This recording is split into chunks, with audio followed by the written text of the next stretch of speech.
Guys నాకైతే ఈ భూగం చూడగానే చాలా చిన్నప్పుడు మెమరీస్ గుర్తుకొచ్చాయండి. మా తమ్ముడైతే ఈ భూగం దొరకబట్టిండు మా బాత్రూమ్ గోడ మీద ఉంటే. అసలు చాలా నేను భూగం చూడ చాలా రోజుంది. మేమైతే భూగా అంటాం, చాలామంది దీన్ని తూని కూడా అంటారు, కానీ మా సైడ్ మేము భూగనే అంటాం. చిన్నప్పుడు అయితే ఇట్లాంటి భూగలు మేము చాలా దొరకబట్టేసి ఏం చెప్పేవాళ్ళంటే ఆ భూగల్ని చంపి భూమిలో పాతి పెడితే పిన్నిస్లు వస్తాయని అవన్నీ మేము చెప్పేవాళ్ళు. మేము అట్లా చేసేవాళ్ళం. ఎన్ని భూగలు చంపినాం చిన్నప్పుడు అయితే.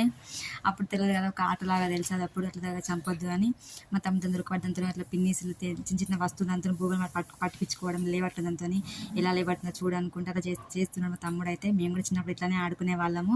మా కన్నగానైతే బెదిరిస్తూ ఉన్నాడు, అల్లరి చేస్తావా, అల్లరి చేస్తే భూగకి ఇచ్చేస్తా అంటే వాడు ఏడుస్తూ ఉన్నాడు. నేను అల్లరి చెయ్యమామ, నేను స్కూల్కి పోతా మామ, నేను అసలు స్కూల్కి పోనాను అని అంటూ ఉన్నాడు. ఇంకా లాస్ట్కి అయితే అట్లా డబ్బులు అన్నీ పట్టుకొని చెప్పిస్తాను మా కన్నగాడైతే.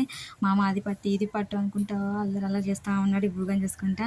నాకైతే చిన్నప్పటి మెమరీ చాలా గుర్తుకొచ్చి చాలా రోజు నేను భూగం చూడకైతే అసలు చాలా రోజులు కనబడింది నాకైతే ఈ భూగా. అసలు అది కూడా ఈ సిటీలతో కనబడడానికి చాలా కష్టము. ఊళ్ళో అయితే చాలా కనబడతాయి కానీ అసలు సిటీలు అయితే కనబడవు కదండి. నాకైతే ఇక మెమరీస్ గుర్తుకొచ్చి వీడియో తీసుకున్నానండి.